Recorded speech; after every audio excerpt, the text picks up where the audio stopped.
Hello students, welcome to my channel The Science World, and if you find this video useful for you, then please like, comment and share with your friends. Also subscribe my channel and press the bell icon to get notification of my upcoming videos. In this video we are going to read about soil and crops, soil an important natural resource, and soil erosion. So let's start. We know that in India different parts have different types of soil. Okay, clay soil, sandy soil, loamy soil, these are the different types of soil that are found in our country. Also rainfall, humidity, light, temperature and other climatic factors that affect the type of soil that are also different in different parts of our country. So the soil type and climatic factor of an area determine the type of vegetation of that area. Means the vegetation in an area or the crops grown in that area are depend on the soil type and the climatic factors of that area. So we will read about first the clay soil. Okay, so clay soil holds a good amount of water, but it is poorly aerated because the particles of the soil, they are closely packed, and that's why it is poorly aerated. And the crops that require more water for growth can be grown in this clay soil. The plants that need more water, they can grow in this type of soil. For example, the crops that can be grown in the clay soil are paddy, means rice. Rice needs clay soil that can hold much water. You can see here picture, paddy field is there. Then wheat can be grown in the clay soil as it needs this type of soil. Then gram, or we can say chana in Hindi, this crop is also grown in the clay soil. Okay, then next is loamy soil. This type of soil is best suited for the many types of crops, and the crops that are grown particularly in this type of soil, they are pulses. Okay, pulses are cultivated in loamy soil. In loamy soil we can say these pulses, you can see here, moong, urad, tuar, chawla, chana, rajma, masoor, these all the types of seeds you can see here. These all the types of pulses, they are grown in loamy soil. Okay, and here you can see the picture of some vegetables that can grow in clay soil. Okay, that is cauliflower, then potatoes and broccoli.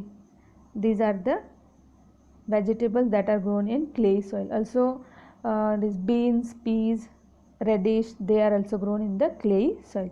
In loamy soil most of the vegetables they can grow.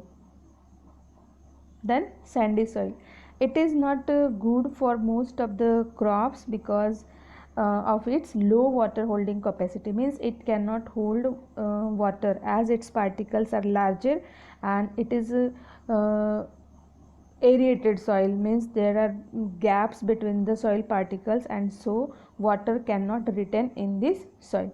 Also it has very low humus content, and that's why these type of crops like carrots, onions, then beetroots, watermelon, potatoes, tomatoes, corn, beans, cucumbers, these type of crops can grow in the sandy soil. Then our next topic is pH of the soil. What is pH? We have already learned about the pH in our previous video, that is acid and bases. In that chapter I have explained about the pH, what is pH and how it is measured. So what is pH of the soil? Let's see. pH of the soil or the pH scale measures acidic or basic property of a substance, that we know. The pH scale measures acidic or basic property of a substance. We know that the substances are basic or acidic, or they may be neutral. Okay, so this property of the substance, that it is acidic or basic or neutral, it is measured by the pH scale. Okay, the pH scale ranges from 0 to 14. Here you can see the numbers 0 to 14. Okay, A pH 7 on the pH scale is called the neutral scale. 7 is called the neutral scale, and a pH less than 7 is acidic pH here, and the pH more than 7 is the basic pH. Okay, different crops require different soil pH for absorption of nutrients from the soil, and pH of the soil can be tested by the pH paper. Okay, pH paper, with the help of pH paper you can know the pH of the soil. Generally soil in the moist climate is acidic, but in dry climate the soil is mostly basic in nature. Here you can see the acidic, neutral and alkaline, or we can say basic range of the substances. Okay, a measure of acidity and alkalinity in the soil, it is measured by the pH scale. Depending on the types of soil and plants, an ideal range for lawn maintenance is usually 5.5 to 7.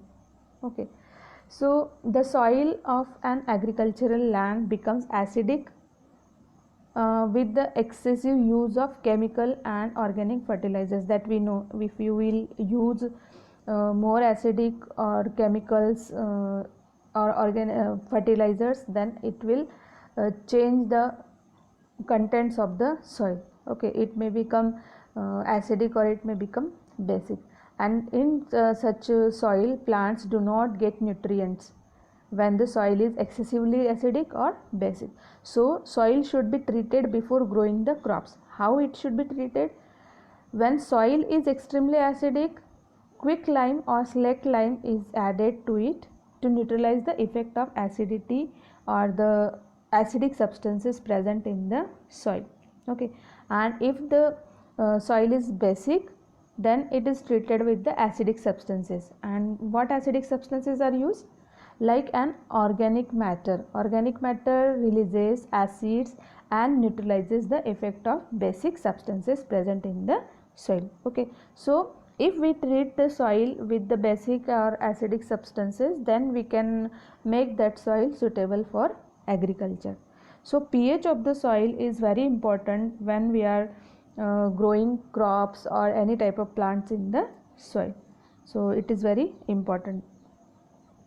Then next we have soil, an important natural resource. We know that soil is very important for us, as it is the outermost layer of the earth crust, and it provides many things for us, that plants grow in it, many living organisms are getting shelter in the soil. So soil is one of the most valuable natural resources because of many reasons. So we will see one by one.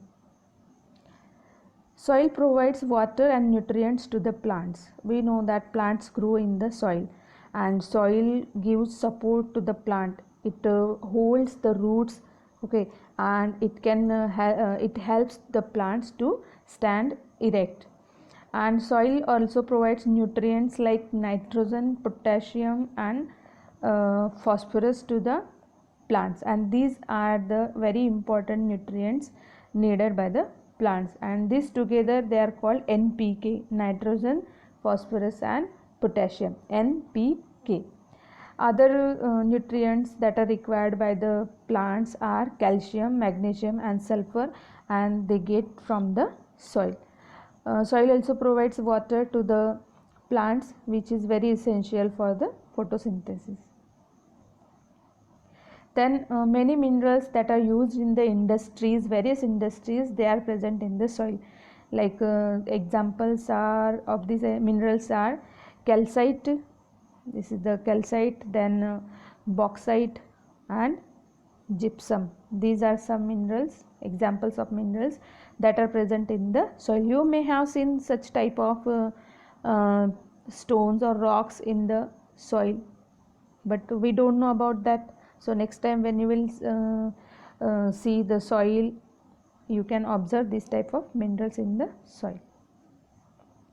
Then soil is also very important for making bricks that are used in construction. Then it is also used to make the huts from the soil. It is also used to make the potteries, different types of pots, utensils, and what we can say, wall hangings or the lamps, they are made from the soil. Then many organisms live in the soil. It is the home for insects, different types of worms, bacteria, fungi, and burrowing animals.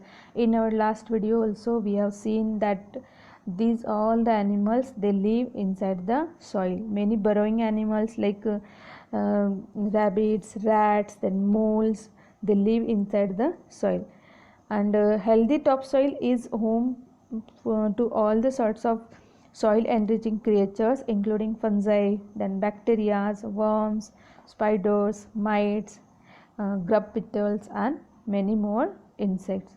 So this topsoil, or we can say the uppermost layer of the soil, it is home for many insects, worms, and other burrowing animals. Okay, and that's why soil is considered as most important natural resource for all the living beings. Okay, then our last topic is soil erosion. What is soil erosion? Soil is one of the most important natural resources that we know, and its top layer is most fertile. The removal of the top layer of the soil is called soil erosion. You may have seen this type of scenes around your home, or when you go in the farms or anywhere when you move around your house, then you must have seen this type of scenes. Okay, here you can see this soil is removed by the rainwater. Here also you can see soil is removed here also. So what is soil erosion? The removal of the top layer of the soil is called soil erosion, and it is brought about by wind and water. Wind and water, these two factors are important in the soil erosion.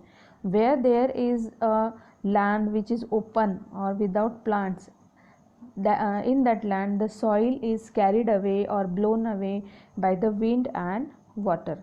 In the absence of vegetation, soil becomes loose. When there is no plants on the soil or on the land, then the soil in that area, it will become loose, because the plants or the roots of the plants, they hold the soil. Okay, but if plants are not there, then soil will become loose and it will be carried away by the wind and water, and this is called soil erosion. So wind and water can erode the soil easily. The other factors that increase the soil erosion are overgrazing, then poor farming methods, flood, forest fires, etc. Okay, soil erosion can be prevented by applying the many methods are there to prevent the soil erosion. So we will see one by one. The first one is afforestation. Afforestation means planting trees on an area of land in order to form a forest, or we can say that planting trees, it is also known as afforestation. Okay, so it can be done by planting trees and seeding naturally or artificially. We can throw the seeds, or we can plant saplings of the different plants. Okay, it is an effective way to prevent soil erosion, as the roots of plants bind the soil. In rainy season in our India, we have one what we can say, the week, that is Vriksharopan. In Hindi we say Vriksharopan, and for that some dates are allotted in the month of September, I think. We have that week, and in that week we have such type of programs in schools, colleges, and other government offices. Okay, and it is a very useful, or we can say it is very effective way of preventing soil erosion, afforestation, that is planting trees. Then next is reducing destruction of vegetation. See, destruction of vegetation leads to exposure of land. Here you can see, if we reduce the vegetation, or then what will happen? The land will expose to the air and water, and it can cause soil erosion. So such type of soil can be easily carried away by the wind and water. So what we have to do? We have to reduce the destruction of vegetation. Then next is crop rotation. What is crop rotation? Crop rotation is the practice of planting different crops in order on the same land to improve the soil health, optimize nutrients in the soil, weed and disease control. See, if we will grow same type of crop in the particular farming land, then what will happen? The nutrients that are required by that particular crop will be used by the plants. But if we will we know that different plants have different needs. Okay, they need different nutrients. So that's why if you we will do the crop rotation, means if you will grow one crop that is requiring some nutrients, and after that if will take another crop that requires other nutrients, then the balance in the soil, balance of nutrients in the soil will be maintained. Okay, so for example, vegetables are grown after cash crops. Vegetables are generally grown after the cash crops like cotton and sugarcane, and two or more crops are grown in the same piece of land. Another example is of corn. Corn is heavy nitrogen using plant. Okay, corn use nitrogen, heavy nitrogen using plant it is, and which is grown before the nitrogen depositing plant like soybeans. Soybean plants deposit nitrogen in the soil, and that's why it helps maintain the healthy balance of nutrients in the soil. So crop rotation is another method to check the soil erosion. Then terrace farming, it is the farming method in hilly areas. You can see here terrace farming. Okay, terrace farming means cutting flat areas out of the hill in order to grow crops. Here you can see these flat areas are there. Okay, it is a hilly area and these hills are cut into flat areas. Okay, and this terrace farming is done for the improvement of soil quality. Also it reduces the soil erosion and it conserves the soil and water. Means these hilly areas, if they are cut into the flat lands and they are then the crops are grown, then what will happen? The water that is flowing down these slopes, its speed will be reduced. The speed of the water over this land will be reduced, and the soil that is carried with the or flown with the water, it will be checked or it will be reduced. So in this way terrace farming also useful method for checking soil erosion. Then forest fires. Forest fires increases carbon dioxide level in atmosphere and it contributes to the greenhouse effect and climatic changes. So forest fires are caused, they may be caused naturally or by the human activities. Naturally fire caused because of lightning or extreme heat. Okay, and human activities like smoking, then campfires, other equipments that are used in the forest, these things may cause the forest fires, and we should check the forest fires because forest fires are very destructive. They destruct the whole vegetation cover in the forest. They all the plants, tall trees, they are burnt in the forest fire. Also the life of the animals, it is also destroyed in the forest fires. So what we have to do to check these forest fires? We have to obey the local laws regarding fire use in the forest. When you enter a forest area or you enter what we can say that wildlife sanctuaries or national parks, then you have to obey the rules and regulations while entering these national parks and wildlife sanctuaries or other forest areas, so that you will be careful while roaming in the forest. Okay, so forest fire we have to control to check the soil erosion. Then embankments on the river sides and check dams. Okay, these the embankments you can see here.